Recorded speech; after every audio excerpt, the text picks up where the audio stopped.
এখান থেকে যাইতে ইচ্ছা করতেছে না। মায়ানমারের পাহাড় আর হচ্ছে মেঘ, পাহাড় আর মেঘের যেই খেলা চলতেছে এটার তো প্রেমে পড়ে গেছি। আমি ছোটবেলায় মনে করতাম এই তাপিলা মাছ বড় হয়ে ইলিশ মাছ হয়। একটু আগেই বলছিলাম 3 নম্বর বিপদ সংকেতের কথা, আকাশ মেঘলা বলছিলাম, ইতিমধ্যে বৃষ্টি নেমে গেছে। এই যে মেঘের জন্য আকাশের যে একটা রুদ্র মূর্তি, এটা আরো বেশি ভালো লাগতেছে। এগুলো দেখার জন্য আসলে সশরীরে আসতে হবে। ক্যামেরায় কতটুকু আসতেছে বা কতটুকু বুঝতে পারবেন এটা আমি বুঝতেছি না, বাট এই চোখ দিয়ে দেখার যে শান্তি, আমি আসলে ভাষায় খুঁজে পাচ্ছি না। হ্যালো গুড পিপল, আসসালামু আলাইকুম। আমি আছি এখন চিয়াং রোড। আমার আজকের গন্তব্য হচ্ছে কক্সবাজার। এখন বাজে হচ্ছে রাত 11:30। হুট করেই প্ল্যান হলো যে কক্সবাজারের ডে ট্যুর দেওয়া যায় কিনা। তো যেই কথা সেই কাজ, আমরা এখন যাচ্ছি কক্সবাজার, বাসের জন্য ওয়েট করতেছি।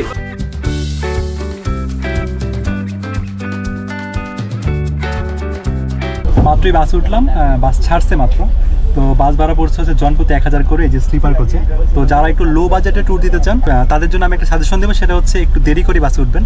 একটু দেরি করে বাসে উঠলে একটু কম টাকায় বাসের টিকিট পাওয়া যায়। দেরি করে বাসে ওঠা বলতে বুঝাইছি আমরা আসলে আগে টিকিট কাটি নাই, মানে আমরা 2-1 দিন আগে টিকিট কেটে রাখি নাই। আমরা এখানে এসে দেন দেখছি হচ্ছে কোন বাসের সিট খালি আছে, দেন সেই বাসে টিকিট কাটছি। তো সেক্ষেত্রে অনেক কম দামে টিকিট পাওয়া যায়।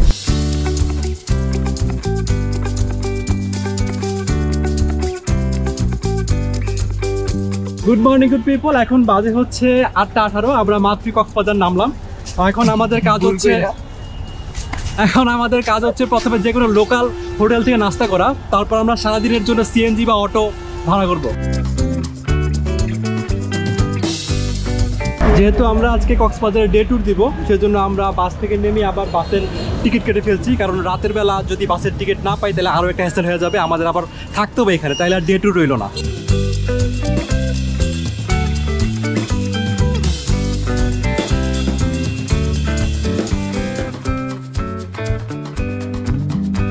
জনপ্রতি 70 টাকা রাস্তা শেষ করে আমরা আছি এখন ডলফিন মোড়ে। এই ডলফিন মোড়েই সারাদিনে ঘোরার জন্য আপনারা সিএনজি, অটো কিংবা ল্যান্ড ক্রুজার অথবা চাঁদের গাড়ি পেয়ে যাবেন। আমরা সারাদিনের জন্য গাড়ি ভাড়া করার আগে একটু কলাতলি বিচে আসছি সাগর দেখার জন্য।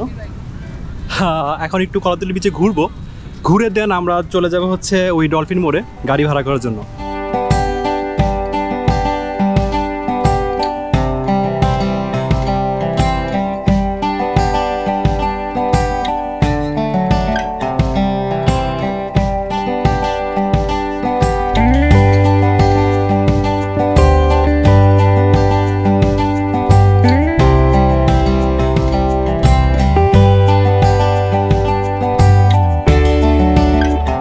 আমার সাথে আছে এই যে কক্সবাজার কলাতলি সি বিচের লাইফ গার্ড সুরুত আলম। আমার পিছনেই দেখা যাচ্ছে একটা লাল ফ্ল্যাগ উঠতেছে। এই যে লাল ফ্ল্যাগ কেন উঠতেছে এটা আমি ভাইকে জিজ্ঞাসা করি। ভাইয়া, এই যে পিছনে যে লাল পতাকাটা উঠতেছে এটার কারণটা কি? সিগন্যাল চলতেছে, সেজন্য সিগন্যাল চলতেছে। 3 নম্বর সিগন্যাল কক্সবাজার, 3 নম্বর সিগন্যাল চলতেছে। আর সিগন্যাল না চলে এটা খুলে ফেলেন না? এটা খুলে ফেলে।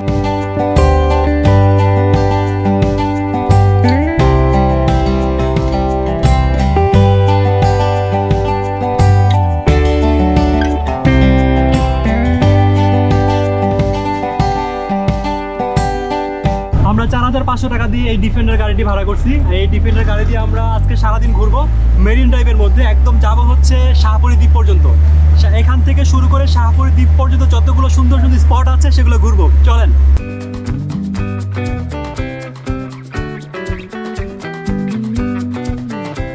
মাত্রই আমরা আমাদের গাড়ি নিয়ে মেরিন ড্রাইভে ঢুকছি। মেরিন ড্রাইভে ঢোকার পরে সৌন্দর্য দেখে এখনই বিমোহিত হয়ে গেছি। পাশে সমুদ্র আর এই পাশে হচ্ছে পাহাড়, ওয়াও! আর সাথে 3 নম্বর বিপদ সংকেত চলতেছে। বৃষ্টিতে পুরো আকাশ, মেঘে পুরো আকাশ ছেয়ে গেছে।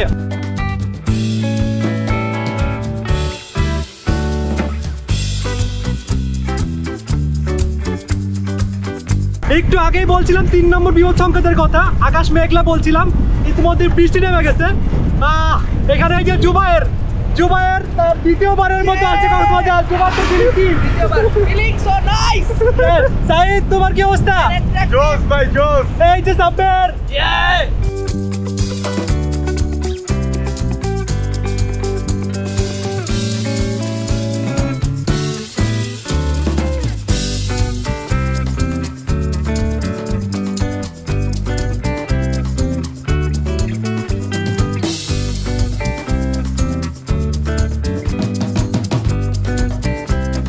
অলরেডি বৃষ্টি শুরু হয়ে গেছে আর আমরা আছি হচ্ছে রেজু খালের সামনে। এই রেজু খাল হচ্ছে মায়ানমার উৎপন্ন হওয়া রেজু নদীর একটা অংশ।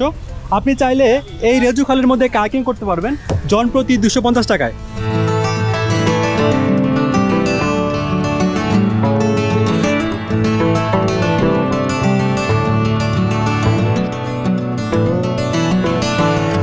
রেজু খালির প্রথমে চলে আসছি আমরা হচ্ছে হিমছড়ি আর হচ্ছে প্যারাসেলিং পয়েন্টে যাই নাই, কারণ হচ্ছে সেখানে এখন অনেক রাশ। আমরা উল্টা দিক থেকে কভার করব। আমরা প্রথমে শাহপুরের দ্বীপে যাব, তারপর হচ্ছে সেখানে লাল কাঁকড়ার যে বিচ আছে সেটায় যাব, দেন এগুলো ওই দিকে যে স্পটগুলো আছে সেগুলো কভার করে যাওয়ার সময় আমরা যদি সময় পাই তাহলে হিমছড়ি আর হচ্ছে প্যারাসেলিং পয়েন্টের দিকে আমরা যাব।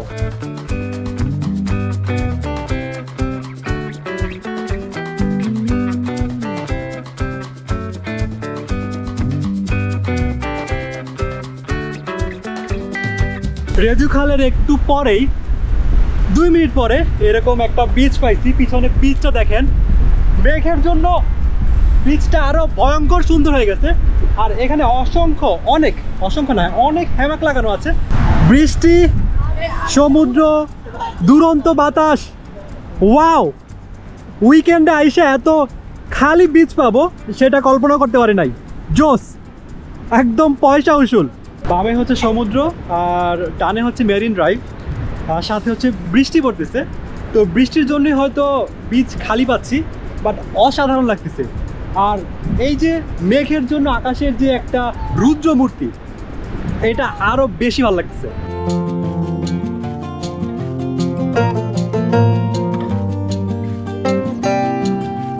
দোলনা বিচের পর এবার আমাদের পরবর্তী গন্তব্য হচ্ছে ইনানি বিচ।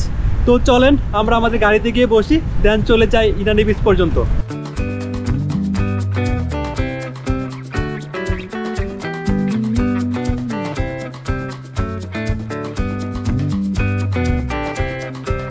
মেরিন ড্রাইভ দিয়ে যাচ্ছি, এখানে অসংখ্য ঝাউ গাছ। আর এই ঝাউ গাছগুলো কিন্তু প্রাকৃতিকভাবে তৈরি হয় নাই, এগুলো হচ্ছে বাংলাদেশ বন অধিদপ্তর 2018-19 সালে প্রায় 40,000 ঝাউ গাছের চারা লাগাইছিল এখানে। আর সেগুলো এখন বড় হয়ে বিশাল জোশ লাগতেছে।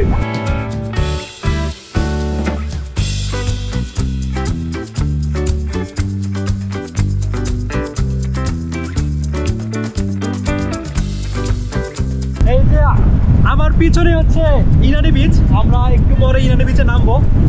আর ওই যে দূরে দেখা যাচ্ছে ওইটা হচ্ছে ইনানি জেটি ঘাট, যেখান থেকে সেন্ট মার্টিন যাওয়া হইতো। আমরা আছি এখন ইনানি বিচে। আর ইনানি বিচ অন্যান্য বিচগুলোর থেকে একটু শান্তই থাকে, তার উপর আজকে হচ্ছে বৃষ্টি, একদম মানুষ নাই বললেই চলে, একদম শুনশান। সমুদ্র যদি দেখতে হয়, এই শুনশান সমুদ্রের সবচেয়ে সুন্দর সমুদ্র। আদারওয়াইজ আমাদের উইকেন্ডের সময় যে সমুদ্র থাকে সেটা লোকারণ্য থাকে, সেখানে অ্যাকচুয়াল সমুদ্রের মজা পাওয়া যায় কি না আমি জানি না।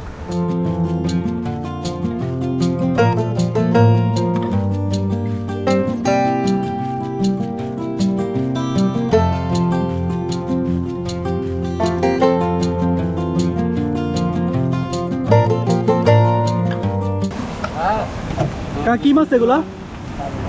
কি চাপিলা মাছ? এই যে কাকারা মাত্র মাছ ধরে আসলো, এগুলো হচ্ছে চাপিলা মাছ। আপনার মনে করি জাটকা মাছ, তার ঝাটকা মাছ না। আমি ছোটবেলায় মনে করতাম এই চাপিলা মাছ বড় হয়ে ইলিশ মাছ হয়। এই পাশে একটা পাহাড় আছে আর এই পাশে সমুদ্র। পাহাড়, সমুদ্র আর হচ্ছে সমুদ্র সৈকতের কি অপূর্ব মেলবন্ধন।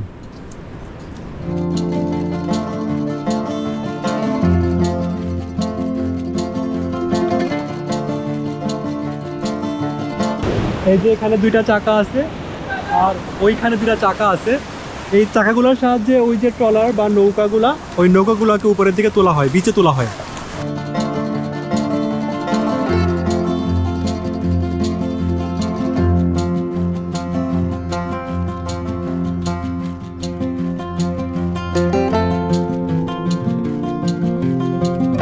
ওই যে দূরে ইনানি জেটি ঘাটটা, ওইখান থেকে মূলত সেন্ট মার্টিনগামী সকল শিপ ছেড়ে যেত, যেটা কক্সবাজার থেকে যায়।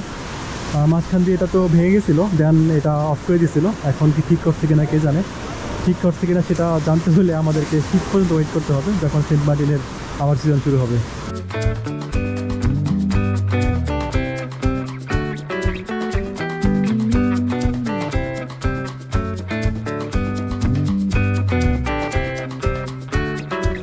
বাইরে তুমুল বৃষ্টি, তাই আমরা আর কোনো স্পটে নামি নাই। আমরা লাল কাঁকড়ার বীচ, তারপর হচ্ছে পাটোয়া টেক বিচে নামে নিয়ে আমরা একদম সরাসরি চলে যাবো এখন শাহপুরীর দ্বীপে। দেন সেখান থেকে ব্যাক করার সময় আমরা বাকি স্পটগুলো ঘুরবো। দেখা হবে 1 ঘন্টা পরে। এখান থেকে আরো 54 কিলো শাহপুরীর দ্বীপ।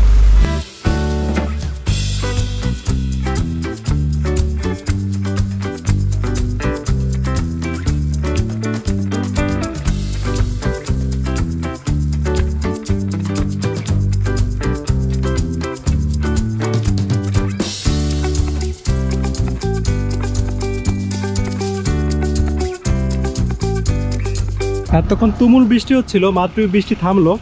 আর এইখানে নামছে একটা বিশেষ কারণে, ওই যে পিছনের পাহাড়গুলো দেখা যাচ্ছে মেঘে ঢেকে গেছে পুরা, অসাধারণ। তো সবাই এই কক্সবাজার মূলত সমুদ্র দেখতেই আসে, বাট এইখানে যে পাহাড়ও যে আছে আর পাহাড়ও যে মেঘে ঢেকে যায়, এটা অবিশ্বাস্য। তো দ্যাটস ওয়াই অনেকে কী করে পাটোয়া টেক পর্যন্তই আসে, তারপর আবার ঘুরে আবার এই কলাতলে চলে যায়। তো আমার সাজেশন থাকবে সেটা হচ্ছে আপনারা অবশ্যই পাটোয়া টেকের পরে শাহপুরী দ্বীপ পর্যন্ত যাবেন, কারণ হচ্ছে আমার কাছে মনে হয় অ্যাকচুয়াল সৌন্দর্য পাটোয়া টেকের পর থেকে শুরু হয়।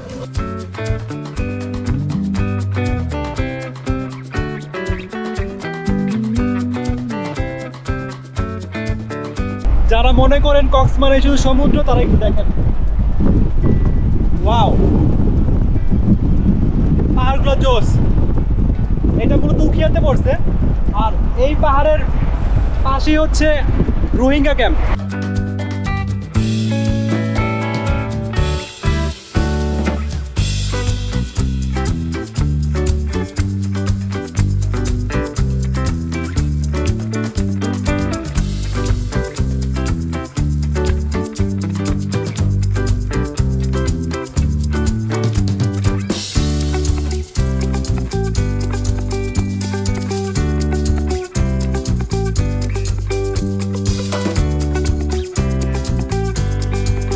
আমরা যাচ্ছি হচ্ছে শাহপুরীর দিকে। আর এই যে এই গ্রামের নাম হচ্ছে মায়াপাড়া। প্রচুর পরিমাণের সুপারি গাছ এখানে, আর এখান থেকে মাঝে মাঝে পাহাড় দেখা যায়। মেবি মায়ানমার এরিয়ার পাহাড়, অনেকটা ভারতের কেরালা রাজ্যের মতো মনে হচ্ছে।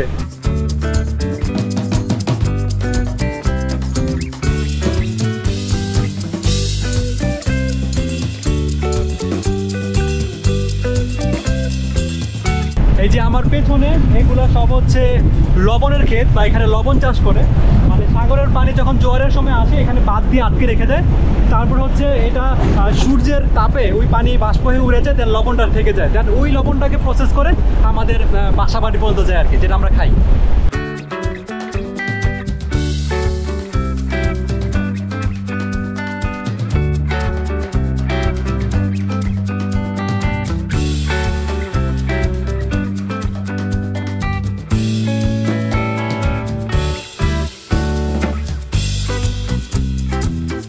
দেখতে দেখতে আমরা চলে আসছি হচ্ছে শাহপুরীর দ্বীপে। আর আমার সামনেই হচ্ছে এই যে, এখন আমার পেছনেই হচ্ছে নাফ নদী, এবং তার পেছনে মিয়ানমারের পাহাড়গুলা একদম মেঘে ডেকে আছে। এখান থেকে দেখতে লোভ লাগতেছে, ওয়াও, যদি যাইতে পারতাম ভাল লাগতো।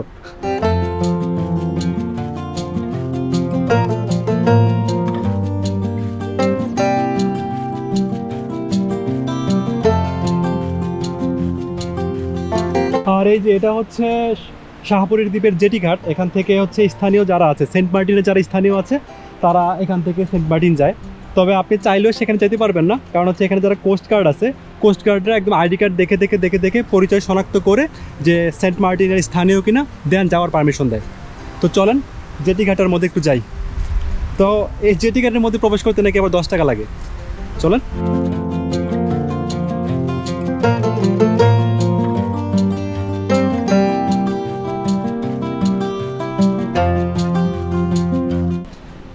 এখান থেকে যাইতে ইচ্ছা করতেছে না। মায়ানমারের পাহাড় আর হচ্ছে মেঘ, পাহাড় আর মেঘের যেই খেলা চলতেছে, এটার তো প্রেমে পড়ে গেছি। ওয়াও, আমি তো এখন চোখ বন্ধ করলে এটা দেখবো অন্তত আগামী 1 মাস। আমার বলার কিছু নাই। এগুলো দেখার জন্য আসলে সশরীরে আসতে হবে। ক্যামেরায় কতটুকু আসতেছে বা কতটুকু বুঝতে পারবেন এটা আমি বুঝতেছি না, বাট এই চোখ দিয়ে দেখার যে শান্তি, আমি আসলে ভাষায় খুঁজে পাচ্ছি না।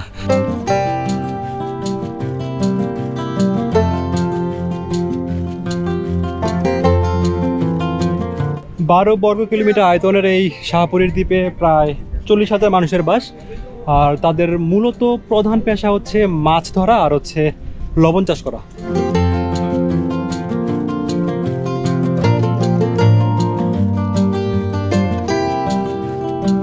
শাহপুরীর দ্বীপ হচ্ছে আমাদের লাস্ট স্টপেজ।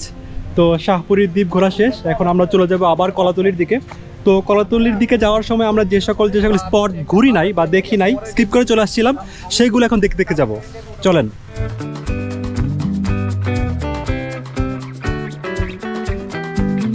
আমরা শাহপুরীর দ্বীপে যাওয়ার সময় এই রাস্তা দেখছিলাম অনেকগুলা সাম্পান।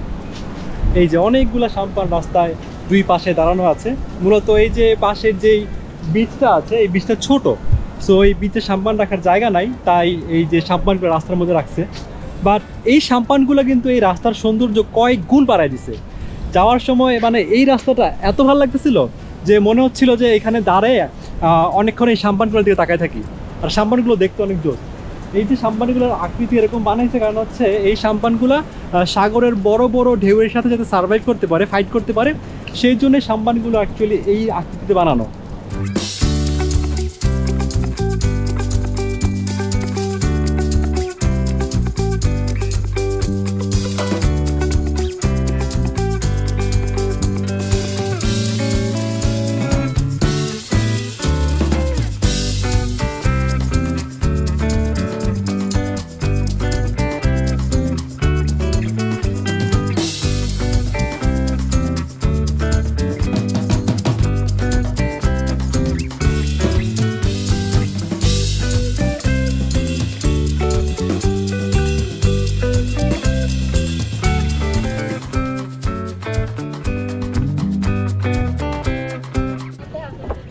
ফাইনালি আমরা চলে আসছি ফানফেস্ট প্যারাসেলিং পয়েন্টে।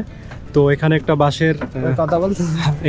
বাঁশের সাঁকো আছে, যেটা পার হয়ে আমরা যাব হচ্ছে, তারপরে হচ্ছে একটা ওই যে সামনে ঝাউবন, তারপরে হচ্ছে প্যারাসেলিং পয়েন্ট। তো চলেন প্রথমে আমরা ঝাউবনটা ঘুরি, দেন হচ্ছে প্যারাসেলিং পয়েন্টে যাব।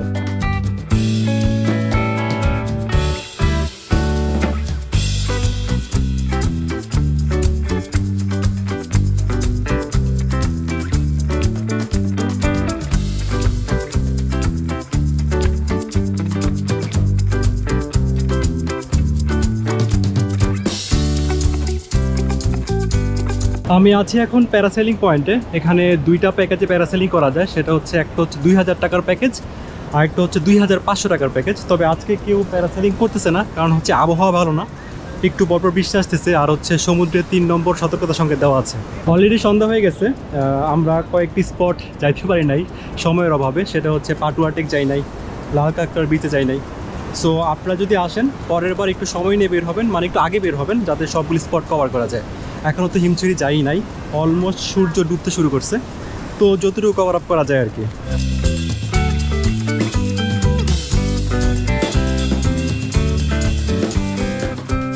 প্যারাসেলিং পয়েন্টের এই বিচটা জোস, এই যে সমুদ্র, ওই যে সূর্য ডুবতেছে, আর এই পাশে একদম বিচের পাশেই হচ্ছে ঝাউবন। তো সেই ক্ষেত্রে দেখতে জোস লাগতেছে, অসাধারণ কম্বিনেশন, নাইস।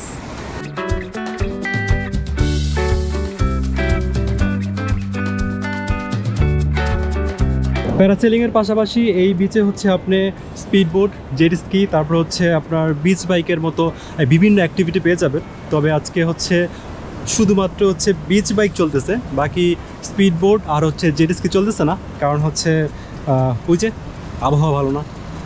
সো যারা এগুলা করবে, যারা ওই যে ওইখানে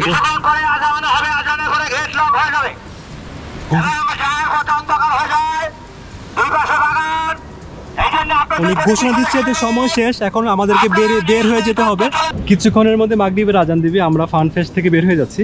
আর আজান দিবে মানে হচ্ছে সন্ধ্যা হয়ে গেছে, তার মানে হিমছড়ি যাওয়ার আর কোনো সুযোগ নাই। সো যারা হিমছড়ি যাবেন তাদেরকে বলে দিই একদম সকালবেলায় যাবেন, বিকালবেলা এসে হিমছড়ি যাওয়া এই যে সময়ের জন্য খুব একটা ঝামেলা হয়ে যায়। হিমছড়ি জাতীয় উদ্যানে যাওয়ার জন্য প্রবেশ ফি হচ্ছে 40 টাকা করে। তো 40 টাকার টিকিট কেটে আপনি হিমছড়ি পাহাড়ের উপরে উঠে যাবেন। উপরে উঠে দেন হচ্ছে আপনি সেখান থেকে একটা পাহাড় আর সাগরের অপরূপ একটা দৃশ্য, অপরূপ সৌন্দর্য দেখতে পাবেন। আজকের মতো আমাদের কক্সবাজার ডে ট্যুর এখানেই শেষ। আমাদের সময় স্বল্পতার কারণে মূলত শেষ হয়ে গেছে। হিমছড়ি যেতে পারি নাই, পাটুয়াটেক যেতে পারি নাই। তো এখন আমরা চলে যাবো হচ্ছে সুগন্ধা বিচে। সেখানে গিয়ে আমরা লাঞ্চ করবো। অ্যাকচুয়ালি দুপুরে লাঞ্চ করার সুযোগ পাই নাই, কারণ হচ্ছে প্রচণ্ড রাশ গেছে। দেন সুগন্ধা বিচে আমরা লাঞ্চ করে আমরা সাগর দেখব, সাগরের সাথে কথা বলবো, আর হচ্ছে সাগরকে সাক্ষী রাখবো।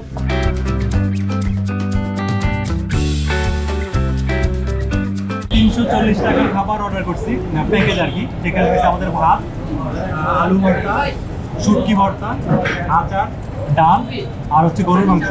এটা দিয়ে আমরা এখন সন্ধ্যার খাবার খাবো। মেইনলি যেটা হচ্ছে লাঞ্চ আমরা করি নাই, তো এখন খাবো।